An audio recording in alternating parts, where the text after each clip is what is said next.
Thanks for joining us at Right On Replicas, where we're proud to bring you the best scale model kit reviews on the planet. This review covers the 124 scale monogram kit released through Model King of Tom McEwen's Mongoose AA fuel dragster. This iconic dragster was reissued in model form in 2013, but it's been through various box arts and releases over the years.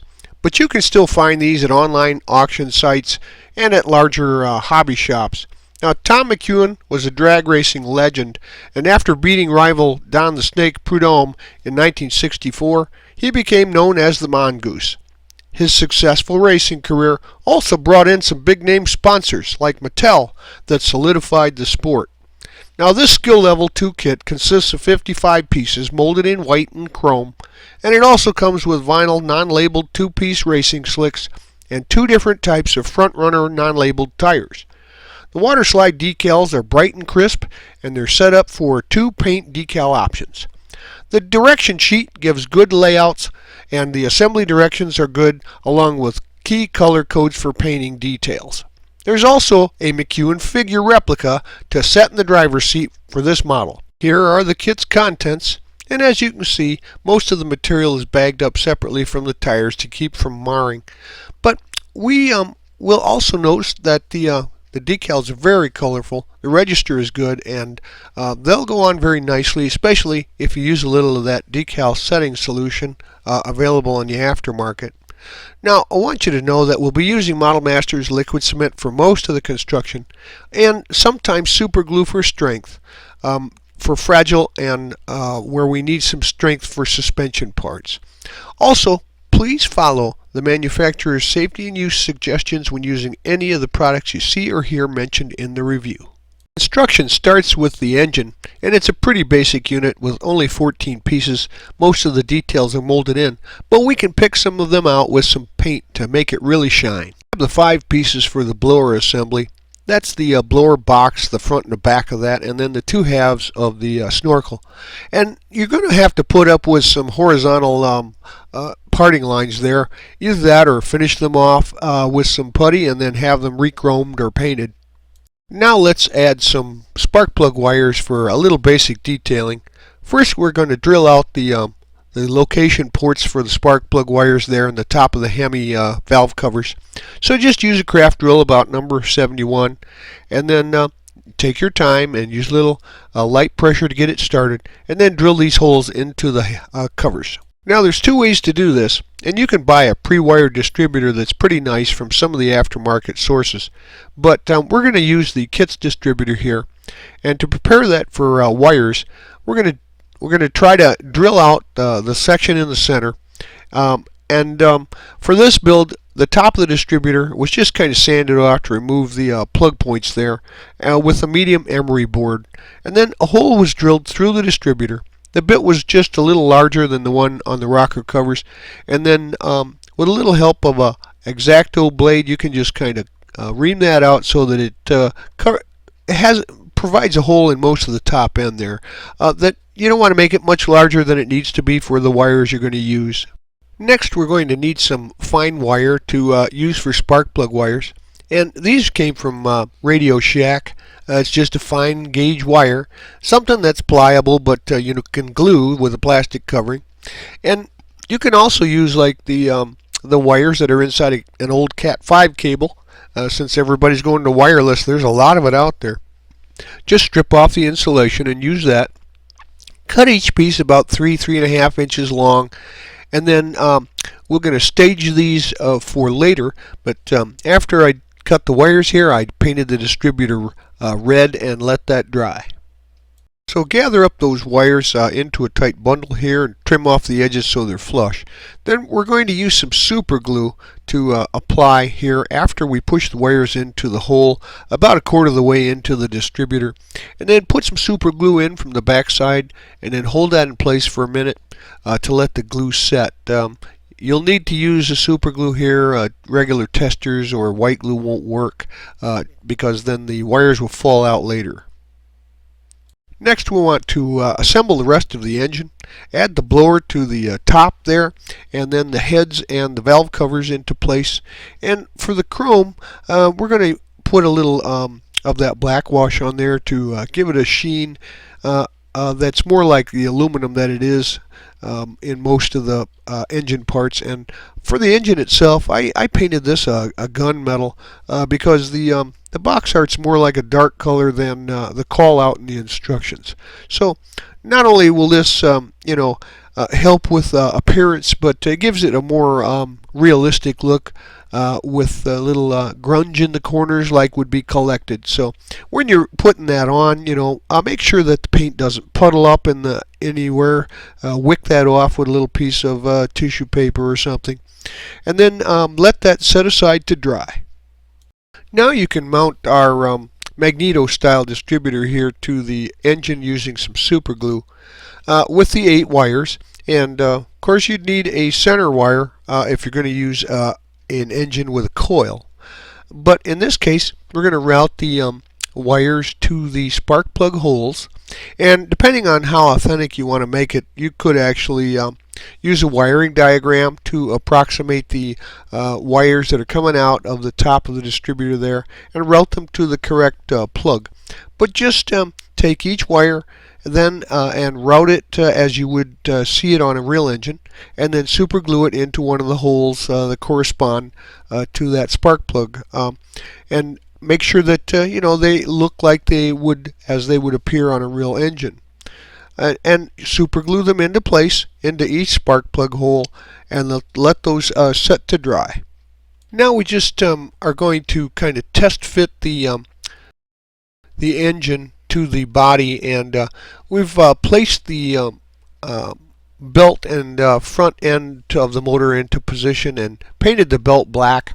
But we just wanted to mock this up to make sure that it fits there.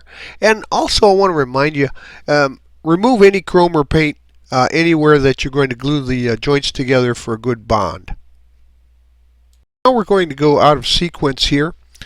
Remove the engine from the vehicle for a test fit, and we're going to assemble the body. Now in the instructions it shows you building the engine and driver's compartments first and then assembling the body around that, but the downside to that is that there will be an ugly seam running through the linear body the entire length of the car that would be nearly impossible to repair. So since there's really no detail, there's no chassis here, it would be probably covered up by the body. Just take a look and see how it's assembled, and then use a little test fitting to make sure that all the glue points are located. And then I use a little tube glue here to put on the joints and show you how to set that together. So with our slow setting glue applied, we can mate up the pieces of the body shell there, and then fit those so that you have the least amount of seam and they fit together flush, and then tape them with some tape to keep those pieces together. And before I had assembled the engine, I used the block there to make sure that I could put it into position after assembling the body. So you see where that was here prior, just to mock it up and make sure it all fit. Same condition with the seat. I found I could squeeze that seat into position after the body was put together so that I could finish it all as one piece. I like to use my glue as a filler because putty will shrink and crack over time. So I squeezed a little bit out of the body seam here as excess to make sure that I could sand that smooth and finish off the body really nicely without the use of any filler. Once the glue had set and was dried, I used a medium emery board to sand it basically smooth, but not completely. As you can see, there's still a little bit of a seam here. Then I used a fine emery board, which is about a 1200 grit sandpaper, and that was used to stay flat and give a nice smooth finish all the way around. Once it was cleaned up to my satisfaction, I washed the body with a little soapy warm water to remove any oils and dust, and then prepared it for some white primer, and I used that over the entire body. And then after about 4 hours, I I covered up the center section of the car, and then the paint and primer was allowed, to dry overnight. And I followed that up with some blue for the dark blue for the rest of the body, and applied that in some thin coats overall. And then I removed the tape, and now we have a two-tone body for the rest of the finishing. Well, let's assemble the 5 pieces for the driver. And there's some flash around the edges that you'll want to clean up with a hobby knife. Now the helmet comes in 2 parts like the body, so glue those together with some slow glue at the edges. Press them together, and then overnight that should dry, so then you can clean up the seams just like we did with the body. And then we'll move on to where the driver and the seat were test fit together to make sure it fit before painting, so that if we had to make an adjustment we could. And the seat was painted on the inside with some flat black spray paint, and the back was painted with a silver bottle paint. And then the driver was given a wash with some of that thinner and paint 50-50 mix to detail the uniform and bring out some of the highlights there. And then the helmet was given the same treatment, and the rest of the details for the face, goggle, and gloves were painted with some tester's bottle paints and a fine brush. And once painted, allow that to dry, and then glue the driver and the seat together. So we're going to kind of squeeze the driver and seat into position, and because the body's already together, it's going to be a little difficult, but kind of put him in with the legs up first to get him the bottom half in, and then use a plastic rod to push the feet down and legs into place. And it should be just a fine just setting there. Now I got to reiterate too, some of the pieces will not be installed, but those pieces would not be seen after construction anyway.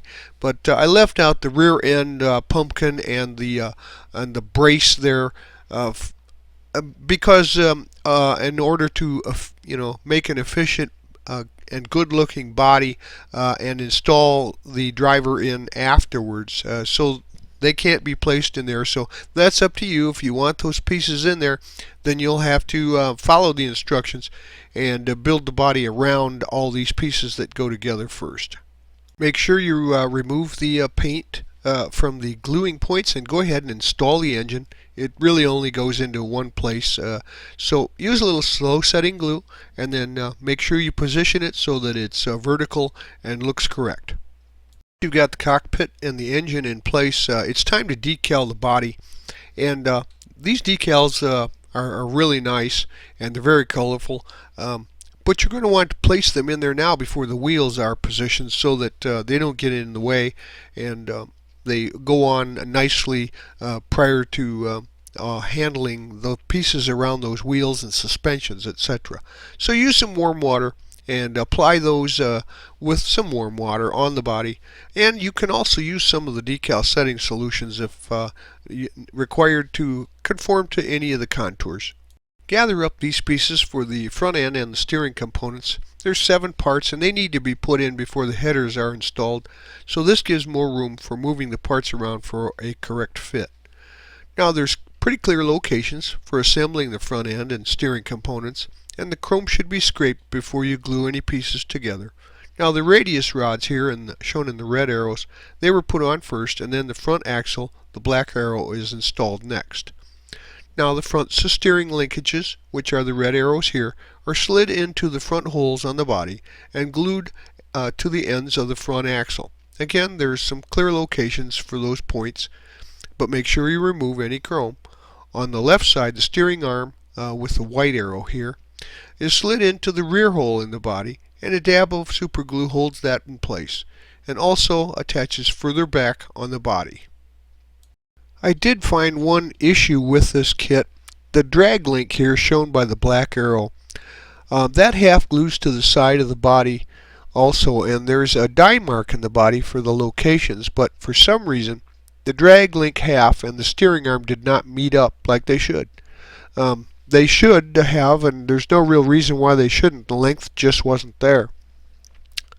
So the best way to fix this would probably be to use some 80 thousandths rod and add it to the drag link where the blue arrow is, and replace the rod with some longer brass or styrene tubing, and then reattach the ends. And since I didn't have that rod on hand, I just used a steering linkage that I made out of a piece of brass, and put a couple of bolts on top of it there to put the rods together as they should be. That's creative license. And had I had this planned ahead of time, I would have just lengthened the rod. The headers were painted a steel color, and then the paint scraped off there and attached to each side of the engine. And they fit right into place. There's not an issue there. You can use some fast setting glue for that. And then I painted the ends with some flat black bottle paint. So just to add a little touch there at the end so that it looked like hollow tubes. I actually let a little bit of paint kind of drip out towards the bottom side of the header, which represents what is kind of like a raw fuel overflow that often happens on the dragster's headers. The wheel assemblies here are going to take a little more work than a normal kit because the rear slicks come in two pieces. So the front and the rear tires, they go together, but you're going to need to do some cleanup around the sprue location points and the inner wheel. Now the tip of a sharp blade was used to cut away a little of the material there. The rear slicks, as I said, they come in two pieces, so the inner side of the rear tire was glued to the outer using some super glue. And then the inner wheel and the outer wheel were glued into the tire with some regular Tester's tube glue. The front wheels come in two pieces also, and they have location points. So we're going to use some Tester's glue for those. And I applied one side of the wheel, some glue to that, and then the tire was sandwiched in between the inner and the outer wheel. Now I used the Tester's glue because it's less likely to cause the chrome wheels to frost up. But once the glue was dry on the wheels, then the wheels and tires were glued onto the front and rear axles in their locations. And as you can see there too, I had pressed and rolled the tread on some sandpaper, about a 220 grit, to give it a nice worn look like a really used tire. We're at the stage of adding the last two parts, and that's the wheelie bar and the push bar in the back. And if these had been put in earlier, there could have been a chance to break them off while you're handling the model, so I left that until the end. And the roller on the wheelie bar was painted with some flat black bottle paint. So for final assembly, just attach these pieces to the back end of the vehicle, making sure to scrape off any chrome or paint. Well, there you have it. This is a great old school dragster with one of the front engine units, and it was a lot of fun to build. The kit was pretty basic, but if you want to add some detailing, you can spend a little extra time on it and make it look really nice. Now, beside the issue with the steering parts not meeting up, everything else fit very well. And there was just a little cleanup needed on some of the parts, but fixing the seam down the middle, that was my choice as opposed to the directions and their sequence. And for a youngster, you could build this kit just like that, and it would go together in considerably less time. So it's fit for both the intermediate builder and an advanced builder, and once you get her done, she's going to be nice. So if I were you, I'd buy one and put it on my shelf. Well, we hope you like this step-by-step premium model kit review, and so that you don't miss any more, please subscribe to our YouTube channel. You can find us on Facebook too, and at our website, rightonreplicas.com. Thanks.